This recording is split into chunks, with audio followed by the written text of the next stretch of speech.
Bonsoir à tous, très heureux et un petit peu stressé de vous retrouver ici sur ce plateau de Tandem 2.0 pour cette nouvelle émission médicale Duo de Doc, accompagné ce soir d'Aurore. Bonsoir Aurore. Bonsoir Mickaël. Alors Aurore n'est pas le doc en duo, enfin je ne crois pas, tu n'es pas devenu docteur depuis la dernière fois. Non. Aurore qui est la chroniqueuse de Coup de cœur littéraire. Et ce soir, ça tombe bien puisque notre doc référent, le doc en duo, eh bien n'est pas seulement docteur, mais également un petit peu auteur. Bonsoir, docteur Epstein. Bonsoir. Comment allez-vous? Bon, écoutez, fort bien. La France, comme d'habitude, vit dans un marasme par rapport au Covid, mais on rigole tous les jours un peu plus. Tant qu'on rigole. Dis-moi, est-ce que tu connais le docteur Jean-Jacques Epstein? Alors, j'ai un petit peu enquêté, j'ai fait mes devoirs avant de venir. Alors, on vous représente à chaque fois, même si les téléspectateurs de Tandem 2.0 commencent à bien vous connaître. Vous êtes médecin généraliste donc à Créange, qui est une petite commune dans le département de la Moselle, en région Grand Est. Oui. Alors, médecin généraliste donc, mais pas que, puisque vous êtes aussi auteur de plusieurs ouvrages, comme L'homme fatigué, Les voyages de Philibert, ou plus récemment, Je ne pouvais pas la laisser mourir, ou encore Masque versus pas masque. Et vous êtes également chroniqueur sur France Bleu. Ça me fait penser qu'on pourrait peut-être inviter le docteur Epstein aussi pour ta chronique, Coup de cœur littéraire. Oui, pourquoi pas. Ça vous fait combien de livres déjà à votre escarcelle? 5 livres pour le docteur Epstein. Et le 6e est terminé. Et j'espère pourra peut-être sortir cette année. Eh bien, c'est tout ce qu'on vous souhaite. On va commencer cette émission avec une simple question. On va parler ce soir, avec vous, Dr Epstein, de l'infarctus du myocarde. Ma première question est toute simple. Pourquoi avoir choisi ce sujet? Parce que c'est quand même, alors je tiens à dire, du point de vue de terminologie, c'est pas l'infractus. Docteur, j'ai fait un infractus. Non, c'est un infarctus. Parce que, mine de rien, ça touche quand même 40 000 personnes par an en France. L'infarctus, donc je dis bien l'infarctus et non pas l'infractus dont on nous parle régulièrement dans nos cabinets, mine de rien, c'est une pathologie qui est assez fréquente. Ça touche 120 000 personnes par an en France et il y a quand même 40 000 décès et c'est la 3e cause de décès, toutes causes confondues en France. Donc c'est hyper fréquent et ça me paraît intéressant d'en reparler et surtout de bien insister sur les signes d'alerte. Donc, 120 000 personnes en France, 40 000 décès, j'ai bien entendu, ça veut dire qu'une personne sur 3 va décéder d'un infarctus du myocarde? Ah oui, c'est comme les pathologies cardiovasculaires, c'est la 3e cause de décès en France. Bon, en premier, c'est les pathologies carcinologiques, et en 3e, donc, les pathologies vasculaires. Est-ce que tout le monde peut être concerné par l'infarctus du myocarde, ou il y a des gens qui sont peut-être plus prédisposés que d'autres? Alors, c'est toujours pareil, c'est une courbe de Gauss. Ça peut toucher des personnes très jeunes. C'est-à-dire que moi, quand j'étais mon internat en cardio, mon record, c'est une jeune femme de 28 ans. Mais les personnes qui font des infarctus, c'est quand même des personnes un peu stéréotypées. C'est des gens qui ont des facteurs de risque qui sont maintenant parfaitement identifiés. Ce sont des hommes, plutôt la cinquantaine, un peu replés, pas très sportifs, donc ce sont des gens qui sont très sédentaires, fumeurs, un peu joviaux. Alors, il y a aussi un morphotype physique qui est assez curieux, c'est que ce sont des gens qui sont un peu chauves, qui sont un peu rablés, ce sont des gens qui font un peu plus d'infarctus que les copains. Maintenant, ça c'est la théorie. En pratique, on peut tout voir. Hein.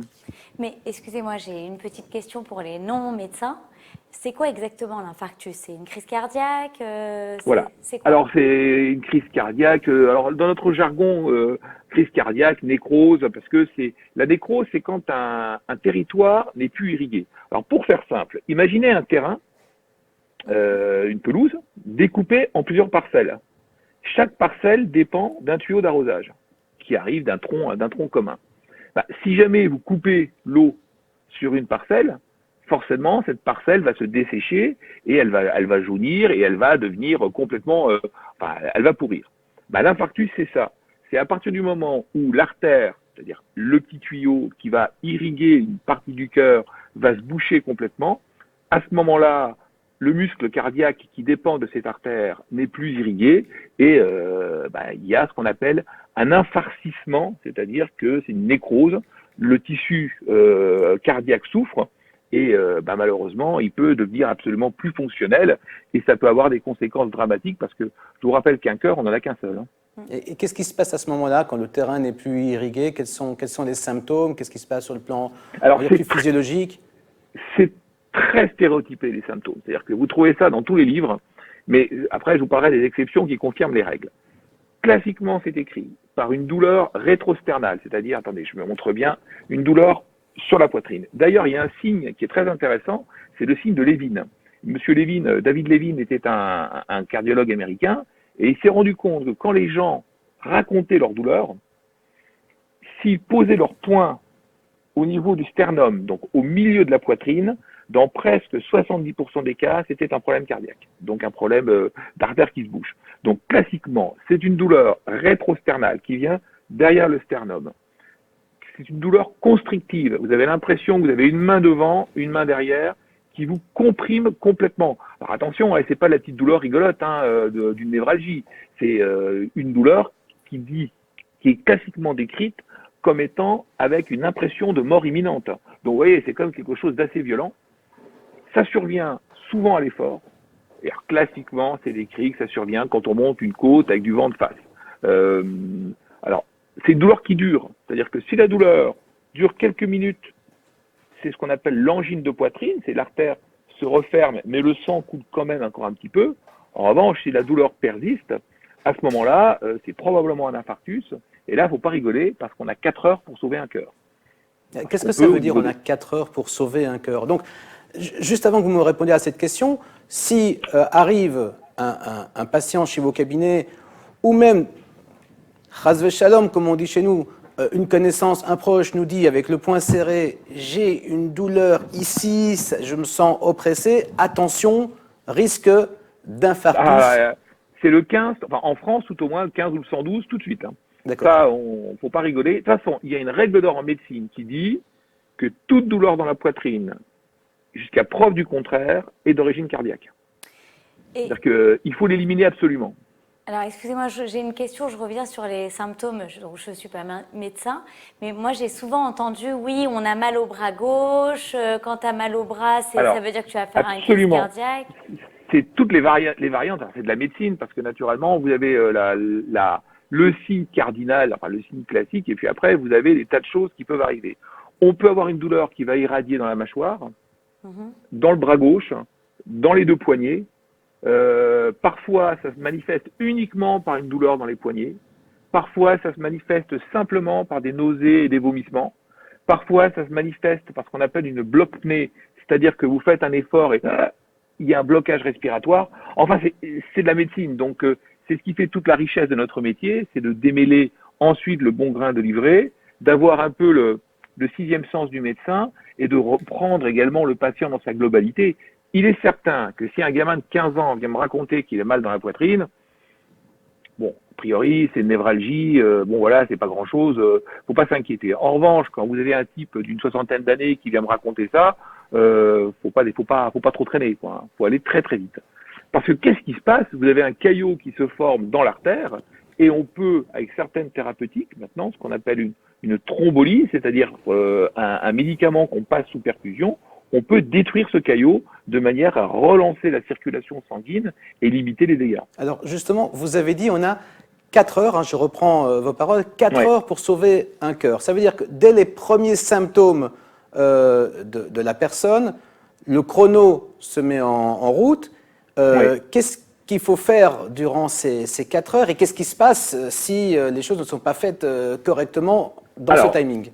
Je crois que moi j'avais vu il y a très longtemps, il y a une 30aine d'années, quand j'étais interne déjà, un reportage mais exceptionnel sur ce qui se passait en Israël. C'est-à-dire que quand les gens commençaient à avoir une douleur dans la poitrine, l'ambulance arrivait, il y a un fax qui partait avec l'électrocardiogramme. Enfin, il y avait une prise en charge qui était mais aux petits oignons, ce dont nous en France on rêve, parce que bon, j'ai fait aussi beaucoup de SAMU, on n'avait pas une prise en charge qui était aussi pointue. Alors pourquoi 4 heures? Parce que c'est la durée de tolérance du muscle cardiaque en n'étant pas irrigué. quand je parlais du terrain qui était un peu sec, au bout de 4 heures, la souffrance myocardique du cœur est trop importante et on a peu de chances de sauver cette partie du cœur qui est en train de souffrir un peu brutalement. Donc, dès qu'on a une douleur dans la poitrine qui serre vraiment très fort, il faut appeler les secours immédiatement, aller aux urgences le plus vite possible et ensuite faire alors, une thrombolyse, c'est-à-dire qu'on injecte un produit qui va faire exploser le caillot.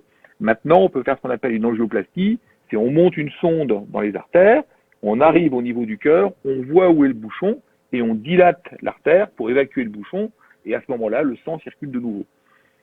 C'est pas normal aujourd'hui de mourir d'un infarctus. Est-ce que ces traitements thrombolytiques ou ces sondes qu'on envoie, est-ce que ce sont des traitements qu'on peut trouver dans tous les hôpitaux de France ou alors il faut parfois parcourir la moitié du pays pour être traité? Alors, normalement, si le maillage est bien fait, on a des unités de soins cardiologiques intensives à une distance qui est quand même raisonnable.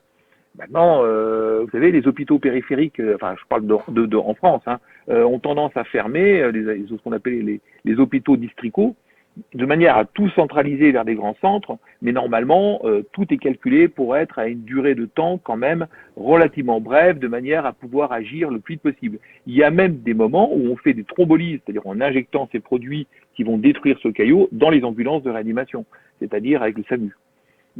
On prend ça très très au sérieux, parce que il y a des infarctus qui sont plus graves que d'autres.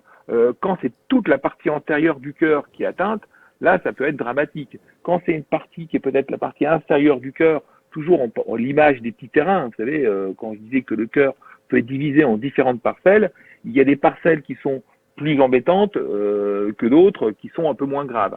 Et puis malheureusement, quand vous avez ce qu'on appelle l'infarctus massif, c'est-à-dire que toutes les artères se bougent d'un coup, bah là, c'est terminé, quoi. Et c'est ce qui se passe souvent dans des morts subites ou des gens qu'on retrouve morts dans leur lit le matin, quoi. Ils ont fait un infarctus massif pendant leur sommeil. Et quand vous dites, excusez-moi, quand vous dites, donc je sais, l'angioplastie, c'est ça? Oui, l'angioplastie. Donc c'est là où on met les stents? Ouais. Et Non, les stents, c'est des petits ressorts pour empêcher que l'artère se referme. donc c'est après une angioplastie qu'on fait ça? Ou c'est à quel moment ça. qu'on fait ça? On monte un petit ballonnet, une sonde avec un petit ballonnet, on dilate le ballonnet de manière à écraser la plaque qui justement bouchait l'artère, et à ce moment-là, on met un petit stent pour empêcher que l'artère ne se resserre. Et j'ai encore une question par rapport à ça. Je me demandais, là justement vous parliez de quand toutes les artères sont bouchées, est-ce qu'il y a un moment où on dit, par exemple, tu as déjà 2 stents ou 3 stents, ça y est, on pourra plus t'en mettre d'autres? Oui, alors il y a plusieurs attitudes thérapeutiques. Alors, dans le meilleur des cas, on peut faire une thrombolyse, on peut faire une angioplastie avec un stent. Parfois, il faut faire un pontage, c'est-à-dire que quand les lésions sont un peu trop disséminées dans les artères, on fait une dérivation. C'est-à-dire qu'on va prendre une autre veine, un autre tuyau quelque part dans le corps et on fait un bypass. On fait donc une dérivation de manière à ce qu'on puisse continuer à faire circuler le sang. Parfois, quand malheureusement les choses sont un peu trop avancées, la seule chose à faire, c'est de prendre un traitement. Enfin, il y a des médicaments qu'on peut prendre qui peuvent avoir des actions également protectrices au niveau cardiaque. En préparant un tout petit peu cette émission, très spontanément, Aurore m'a posé une question qu'elle n'a pas osé vous poser là tout de suite. C'est le rapport entre l'infarctus du myocarde et les fameux verres de vin protecteurs. Oui, j'entends souvent. Oui, il faut boire un verre de vin rouge par repas, ça protège, c'est bon pour les cardiaques. C'est les biphénols, en fait, et puis le tanin. Bon. Il y a un article dans le Lancet qui est sorti il n'y a pas longtemps qui disait, moi je suis adepte alcool zéro, un peu de champagne de temps en temps, mais je pense que les dégâts de l'alcool sont largement, sont peu contrebalancés par rapport aux avantages qu'ils peuvent apporter. Il y a trois choses que l'humanité a inventées pour détruire l'homme. Non, c'est pas le communisme. Non. C'est l'alcool, le tabac et le sucre. Si on supprime le tabac, l'alcool et le sucre, déjà, on peut voir sereinement son avenir. Parce que le sucre provoque du diabète, et le diabète est un grand facteur de risque d'infarctus du myocarde. Le tabac, évidemment, puis l'alcool, bien entendu, parce que l'alcool, c'est très gras. Donc forcément, ça encrasse les artères. C'est gras et sucré. La fermentation, c'est du sucre. Bon, à part perdre un petit peu tous les plaisirs, vous avez dit pas d'alcool, pas de sucre, pas de graisse, quels sont les moyens de prévention qu'on a face à l'infarctus du myocarde? Du sport, marcher régulièrement. Il faut marcher, absolument, pour avoir une bonne capacité à l'effort. Avoir une alimentation, ce qu'on appelle le régime crétois, qui est très très bonne et qui est très protectrice pour le cœur. L'huile d'olive Soigner son... Pardon, les olives, le régime crétois, l'huile d'olive, les salades, enfin bon, je pense que en Israël, vous connaissez ça par cœur. Bon, pas trop, bon, d'accord. Ah, la cuisine, c'est pas moi, donc je regardais Aurore, qui est peut-être plus à même de répondre chez que nous, moi. dans l'est de la France, depuis assez longtemps. dans l'est de la France, c'est de la crème, du gras, de la crème et du gras. Ah ben nous aussi, il y a de l'huile et de l'huile souvent, mais bon. Ouais, mais bon, alors l'huile d'olive. Attention, c'est toujours pareil, il faut pas la faire trop cuire. Hein. L'huile d'olive, elle est bonne quand elle est, voilà. Après, on verse un petit filet d'huile d'olive. Bon, maintenant, il faut pas être un ascète et vivre d'une manière un peu trop rigoureuse. Mais si on a une hygiène de vie correcte et puis qui est simplement qui s'appuie sur du bon sens, c'est peu d'alcool. Alors on va dire peu d'alcool, pas de tabac, surtout pas de tabac. Une activité physique régulière sans être non plus un marathonien, à ce moment-là, les choses peuvent parfaitement bien se passer. Tout en sachant qu'il existe quand même un signal d'alarme. Avant l'infarctus, c'est ce qu'on appelle l'angine de poitrine. C'est quand l'artère commence à se boucher, mais qui ne se bouge pas complètement. Par exemple, vous faites un peu de vélo, vous courez un peu, et là, vous ressentez cette douleur dans la poitrine qui serre très fort, et vous arrêtez de faire l'exercice, et la douleur disparaît. Là, il faut aller rapidement chez son cardiologue pour aller faire des examens, parce qu'on est dans un état qui est juste avant l'infarctus, parce que l'artère n'est pas complètement bouchée, mais elle est en train de se boucher, et là, on peut éviter justement que l'artère se bouche complètement et que le muscle cardiaque qui dépend de cette artère ne souffre trop. Je voudrais comprendre juste la différence des symptômes entre l'angine de poitrine et l'infarctus. En réalité, si je comprends bien le docteur Epstein, ce sont les mêmes symptômes, seulement l'angine de poitrine, elle va s'arrêter globalement une fois qu'on va arrêter l'effort, et l'infarctus, la douleur va persister. Elle persiste, elle dure plus de 2-3 minutes, oui. C'est une douleur prolongée. Ça, c'est la grande différence, oui. Et qu'on soit, parce que vous avez parlé des hommes souvent, que c'est souvent chez les hommes que ça se déclare. Les hommes et les femmes, c'est les mêmes symptômes et... Alors, c'est une super bonne question, parce que justement, c'était là, les femmes, enfin, j'en parle. On a bien fait d'inviter Aurore. Hein. Ah ouais. Parce que les femmes, ça nous pose un gros problème. Comme d'habitude. Toujours. Mais non, je vais vous dire pourquoi.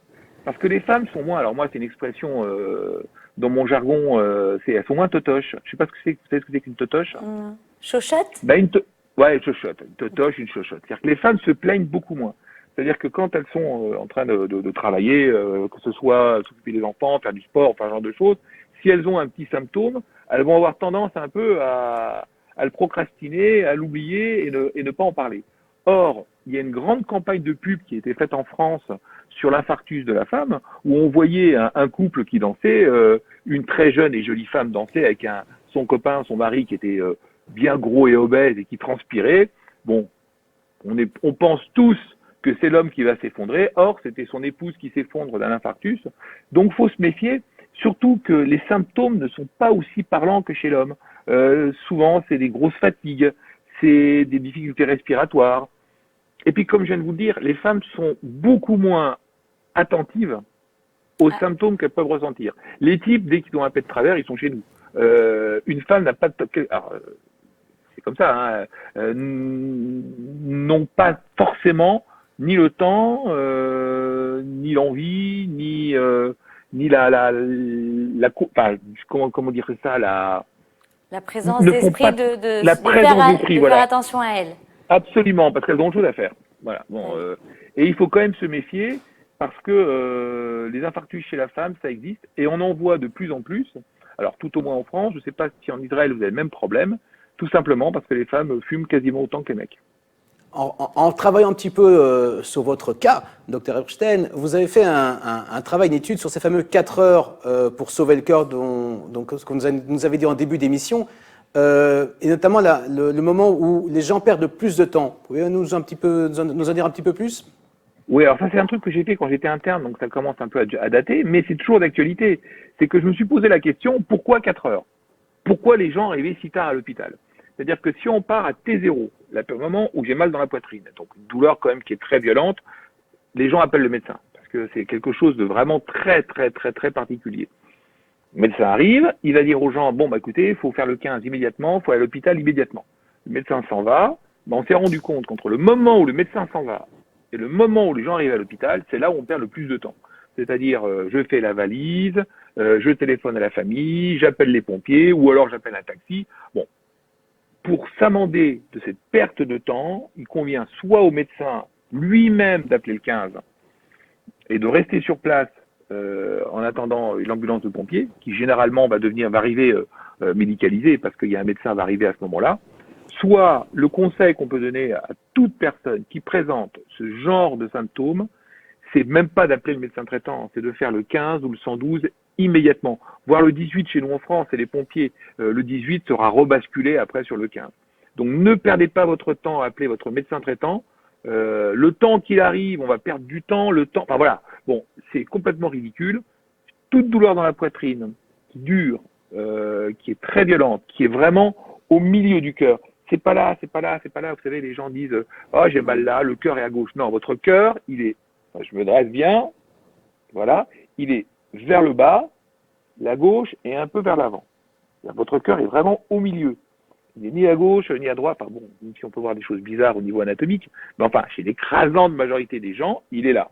Donc c'est une douleur qui est, je répète encore, derrière le sternum, avec une pression à la fois vers l'avant et vers l'arrière, qui peut irradier dans la mâchoire ou dans le membre supérieur gauche.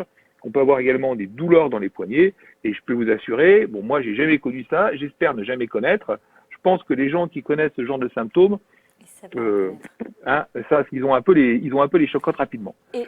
Attention quand on est diabétique, parce que les diabétiques font ce qu'on appelle l'ischémie silencieuse, c'est-à-dire que eux ont très peu de symptômes. Donc, il faut se méfier de chaque petite douleur que peut rencontrer un diabétique. Et moi, j'ai encore une question. Souvent, parfois, on m'a déjà dit, c'est intercostal. Comment on voit la différence entre une douleur intercostale quand parfois on est oppressé quand même c'est à des années-lumière de la douleur de l'infarctus Une douleur intercostale, c'est la rigolade par rapport à une douleur d'infarctus. En plus, après, c'est un contexte. Okay. Bon, il faut se méfier. Je vous répète encore une fois, toute douleur dans la poitrine chez une personne qui a des facteurs de risque cardiovasculaires, c'est un infarctus ou une angine de poitrine jusqu'à preuve du contraire. Parce que je peux vous faire un catalogue long comme ça de toutes les causes de douleur dans la poitrine. Vous avez la péricardite, l'embolie pulmonaire, enfin des syndromes rhumatismaux. Donc le premier qu'il faut absolument éliminer, c'est l'angine de poitrine ou l'infarctus. Après, on a le temps d'aller faire pipi et boire un café. Je vais rebondir pour pratiquement déjà apporter le mot de la fin. Vous avez parlé de cette perte de temps en appelant le 15 ou les pompiers. On a beaucoup parlé ces derniers temps du système de santé israélien, notamment avec les Coupat-Cholim, les mutuelles, et la façon dont les vaccins ont été dispatchés et administrés aux gens. Donc un système de santé qui fonctionne très bien. Eh bien, pour tout ce qui est urgence, comme par exemple le cas qui nous concerne ce soir de l'infarctus du myocarde, eh bien, le système israélien fonctionne également très bien, notamment grâce au Magen David Adom. Et pas seulement, il y a aussi, quand on appelle le sang, également une unité parfois de Ichod Hatzala, qui viennent, c'est une équipe de personnes qui viennent, ce sont des paramédicaux, qui viennent en moto, qui arrivent souvent avant l'ambulance et qui peuvent administrer des premiers soins si c'est nécessaire aux patients. Et puis l'ambulance arrive, les patients sont pris en charge et amenés très rapidement à l'hôpital. Donc encore un système israélien qui fonctionne plutôt pas mal. Mieux que chez nous. Parce que, si vous voulez, le problème, c'est que il y a deux villes où ça fonctionne très bien, c'est Paris et Marseille. Parce que vous avez la BSPP, la Brigade des sapeurs-pompiers à Paris, et les marins-pompiers à Marseille. Il y avait aussi un système similaire à Nancy. Quand je travaillais au SAMU à Nancy, j'étais donc médecin-pompier, je dormais dans les casernes. Dans la caserne, les gens faisaient le 18. Il y avait une régulation interne 18. Et dès qu'il y avait une suspicion d'infarctus, l'ambulance partait avec le médecin à bord. Aujourd'hui en France, l'ambulance part, mais il faut trouver le médecin. Parce que le médecin, il vient de l'hôpital, il vient du 15.